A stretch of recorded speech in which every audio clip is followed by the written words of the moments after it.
Hey everyone, welcome to my channel. If you enjoy these videos, don't forget to subscribe. I share content that's easy to follow and worth your time. Let's get started. Moving a deleted email back to your inbox in Outlook is straightforward. Accidentally deleted an important email? No problem, it's easy to recover. First, open your Outlook application. Look for the Deleted Items folder in your folder list on the left. Click this folder to open it. You will see your recently deleted emails. Find the specific email you want to move. Right-click directly on that email. A context menu will appear. Hover your mouse over the Move option. Another submenu will pop up. Select a inbox as the destination.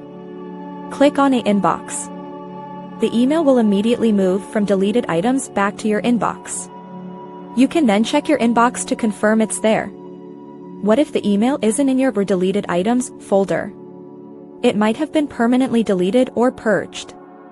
In this case, while in the deleted items, look for an option at the top, often labeled Recover Items Recently Removed from this folder. Click this option. A new window will open showing recoverable items. Select the email you need from this list. Then click Restore Selected Items. This sends the email back to your inbox. This process works for most Outlook versions. Thanks for watching. Please like and subscribe.